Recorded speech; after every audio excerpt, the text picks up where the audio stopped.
Assalamualaikum warahmatullahi wabarakatuh. Perkenalkan kami dari kelompok 3 dari kelas simulasi studi kelayakan bisnis M2. Pada kesempatan kali ini kami akan mempresentasikan hasil proposal kami, yaitu proposal SKB Dreamland. Kami beranggotakan 6 orang. Next, yaitu ada Alda Atika, ada Dea Yulia, next Dwiki Hidayatullah, Gema Akbariwacan, ada Muhammad Jafal, dan M. Arik Arifan. Baiklah, untuk aspek pertama yaitu aspek pasar dan pemasaran yang akan disampaikan oleh Arik Arifan. Pada Arik kami persilahkan. Baik, terima kasih moderator. Saya akan menjelaskan aspek pasar dan pemasaran, yang mana produk yang ditawarkan Dreamland ini adalah sebuah tempat wisata yang menyerupai wahana fantasi yang terdapat di pulau kecil kawasan wisata Mandeh, pesisir selatan Sumatera Barat, yang mana harus melalui jalur laut untuk sampai ke pulau tersebut. Selanjutnya segmentasinya, yang pertama ada demografis, yaitu semua khalayak umum tanpa batasan usia. Yang kedua ada psikografis, semua tipe kepribadian dan gaya hidup seseorang bisa ke pulau ini. Dan geografisnya kawasan wisata Mandeh yang berlokasi di Kecamatan Koto, Tarusan, Kabupaten Pesisir Selatan. Dan target utama dari Dreamland ini adalah semua kalangan usia, mulai dari anak usia 7 tahun sampai kalangan dewasa di bawah 60 tahun bisa menikmati wahana ini. Untuk target utama kita pastinya ialah pengunjung yang berada di wilayah Sumatera Barat. Selanjutnya positioning, yang membedakannya dari wahana lain ialah letak wahananya yang berada di tengah pulau kecil. Jadi para pengunjung dapat melakukan dua hal sekaligus, yaitu wisata laut dan wahana fantasi yang berada di atas pulau. Dan perkembangan permintaan pasar, ada total permintaan pelanggan potensial dapat kita lihat di data BPS tahun 2020, ada sekitar 4.410.623 penduduk Sumbar sebagai konsumen potensial produk ini.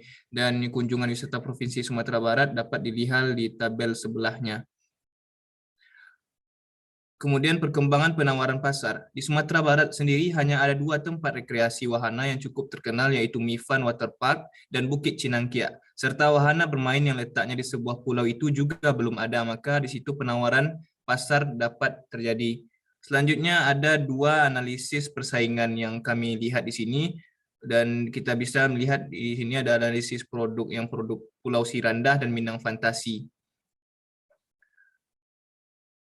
Selanjutnya analisis SWOT. Yang pertama ada kekuatan, yang mana kekuatan dari Dreamland ini merupakan standar nasional, semua kalangan, lengkap fasilitasnya dan keamanannya yang sangat baik. Selanjutnya kelemahan, pembuatannya atau membangun Dreamland ini sangat lama, kemudian memiliki lahan parkir di luar pulau inti. Peluangnya kawasan wisata ini tinggi minat dari pengunjung karena lokasinya strategis. Dan ancamannya yaitu adanya wisata sejenis sudah ada, kemudian situasi laut yang tidak pasti atau bencana alam dan sebagainya. Strategi pemasarannya yaitu ada motonya Make Childhood Dreams Come True. Kemudian harganya berkisar dari 100.000 sampai 750.000 tiap wahananya, dan untuk resort 500.000 sampai 2 juta tiap malamnya. Tempatnya ada 2, yaitu Pulau Cubada dan Sironjong Gadang. Secara promosinya ada 3, yaitu sosial media, endorse, iklan, dan lain-lain. Dan ada sini prosesnya, yaitu cara kita sampai ke Dreamland, pergi ke Pelabuhan Corocok, kemudian membeli tiket boat dan melalui gondola, kemudian scan tiket tersebut masuk Dreamland dan pilih wahana apa saja yang akan kita mainkan. People-nya yaitu menjaga keamanan sehingga kenyamanan dari pengunjung terjaga, kemudian membayar pajak, ada physical evidence, dilengkapi wahana air dan darat, serta adanya resort penginapan. Cara memenangkan persaingan yaitu tentunya ada memberikan pelayanan terbaik, kemudian harganya yang kompetitif atau terjangkau, selanjutnya itu digital marketing. Itu untuk aspek pemasaran yang dapat kami sampaikan. Saya kembalikan kepada moderator. Baik, terima kasih kepada Arif. Untuk selanjutnya aspek teknis itu akan dilanjutkan oleh Alda Atika dan Muhammad Jafal. Pada Alda dan Jafal dipersilahkan. Oh, baiklah, saya akan melanjutkan pada tanah dan lokasi, yaitu jasa tempat wisata pulau terletak di pasar yang terdekat, berlokasi di Kecamatan Kota Tarusan, Kabupaten Pesisir Selatan, yang iklimnya sangat cocok untuk berrekreasi dan perizinan yang sangat mudah didapat oleh pejabat setempat.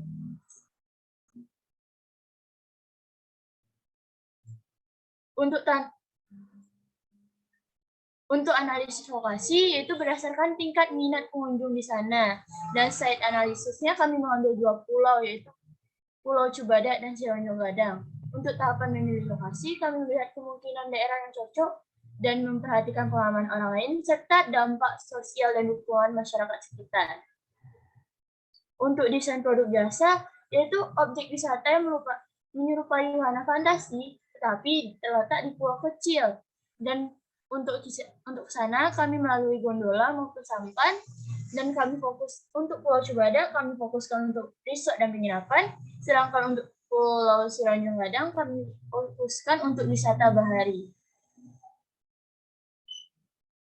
Untuk spesifikasi produk, yaitu jenisnya yaitu objek wisata wahana Dreamland, bentuknya yaitu di kawasan Pulau Cibadak dan Mande, untuk ukurannya yaitu 730 hektar. Materialnya itu ikan-ikan yang ada di laut dan lahan yang ada di laut tersebut. Untuk layak tempat wisatanya dapat kita lihat seperti ini rencana pembangunannya. Dan saya lanjutkan kepada Jafal.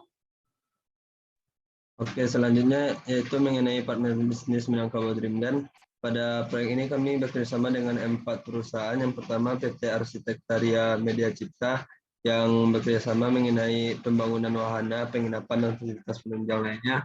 Selanjutnya itu PT Gondola Karya Lestari yang bekerjasama mengenai perawatan dari gondola itu sendiri. PT ketiga yaitu Sahabat Wisata Sejati bekerjasama mengenai transportasi darat untuk menuju ke wahana Minangkabau Dreamland. Dan yang terakhir yaitu iklan Wonderful Indonesia mengenai promosi dan pemasaran dari wahana ini. Selanjutnya itu mesin, peralatan, dan teknologi yang dipakai dalam pembangunan wisata ini. Yang pertama mesin dan peralatan. Untuk mesin dan alat berat, kami akan menyewakan kepada produsen yang biasa menyewakan mesin dan alat berat tersebut, dan kepada produsen yang memproduksi mesin dan peralatan yang dibutuhkan, kami akan membelinya. Selanjutnya itu prasarana dan fasilitas penunjang. Prasarana yang tersedia dalam Minangkabau Dreamland yaitu wahana permainan, tempat ibadah, toilet, pos keamanan, dan kantor administrasi di luar pulau utama. Dan untuk penunjangnya, kami memiliki fasilitas seperti listrik, air, internet, wifi, kafetaria, parkiran, klinik, ATM center, dan lain-lain. Selanjutnya kendaraan yang kami sediakan dalam Minangkabau Dreamland yaitu ada gondola, perahu, jet ski, mobil golf, mobil odong-odong, dan segway.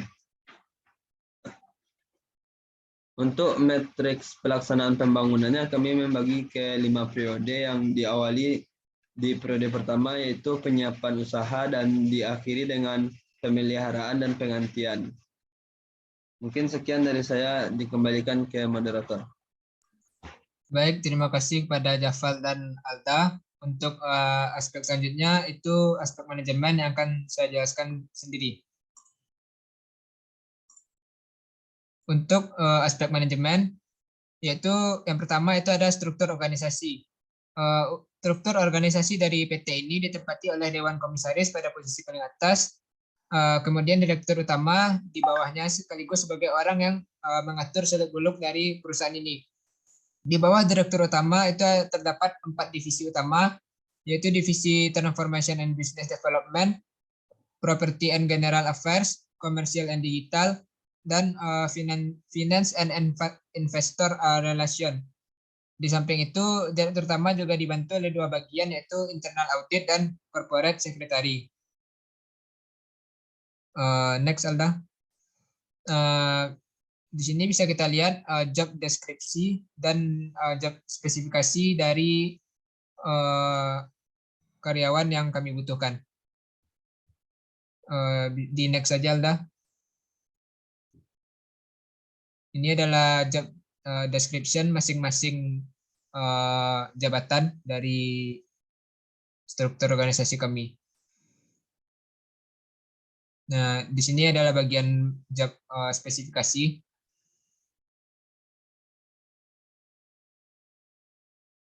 Nah, selanjutnya itu ada proses rekrutmen karyawan. Untuk proses rekrutmen karyawan ini, yang pertama itu kami akan menganalisis kebutuhan posisi terlebih dahulu. Posisi apa yang kami butuhkan dan posisi apa yang sedang kosong pada perusahaan kami. Selanjutnya kami akan merencanakan proses rekrutmen. Seperti apa proses ini akan kami jalankan dan kami rancang. Dan selanjutnya itu ada implementasi atau pasang lowongan, yaitu kami memberitahu kepada para calon karyawan mengenai rekrutmen dari perusahaan kami ini. Selanjutnya itu ada memproses lamaran kerja para calon karyawan dan melakukan wawancaranya. Dan di tahap terakhir itu kami akan menganalisis dan memilih kandidat yang cocok dan berikan kesempatan kerja kepada karyawan tersebut. Nah, ini ada gaji karyawan. Kami menjabarkannya satu persatu. Next, Alda. Next. Oke, gaji karyawan ini itu sudah kami perhitungkan juga sebelumnya, yaitu ada gaji komisaris 45% dari gaji direktur. Lalu data gaji ini diperoleh juga dari beberapa sumber, termasuk memperhitungkan UMP Sumatera Barat. Ini sebesar kurang lebih 2,5 juta per bulan. Dan anggaran pendirian Dreamland ini kurang lebih itu ada sekitar 3 triliun, mulai dari pengurusan berkas sampai perusahaan ini beroperasi. Baiklah, sekian penjelasan dari saya. Untuk selanjutnya aspek hukum akan dilanjutkan oleh Dwiki. Pada Dwiki, persilahkan. Baiklah, selanjutnya yaitu aspek hukum.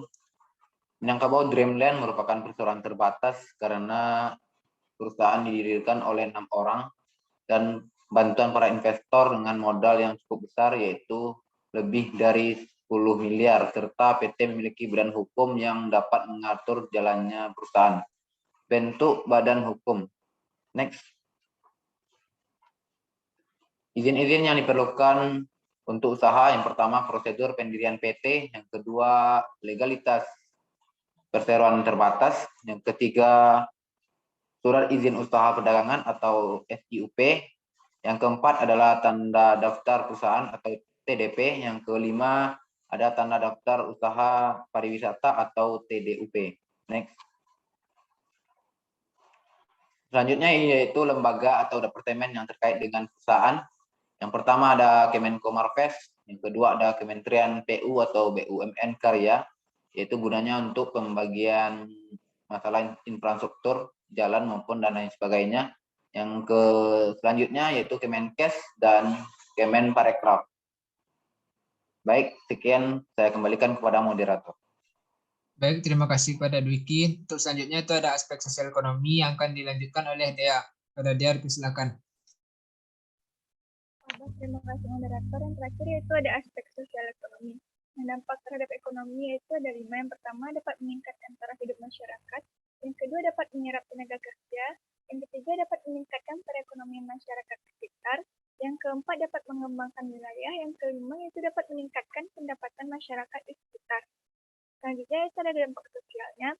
Dampak sosialnya dibagi atas 2, yaitu positif dan negatif. Di positif itu ada lapangan kerja baru. Nah, di sini contohnya itu sebagai pemandu wisata dan dapat menawarkan jasa angkutan kapal. Selanjutnya itu dapat meningkatkan pengetahuan masyarakat di sekitar. Nah, sementara dampak negatifnya di sini kami belum menemukannya.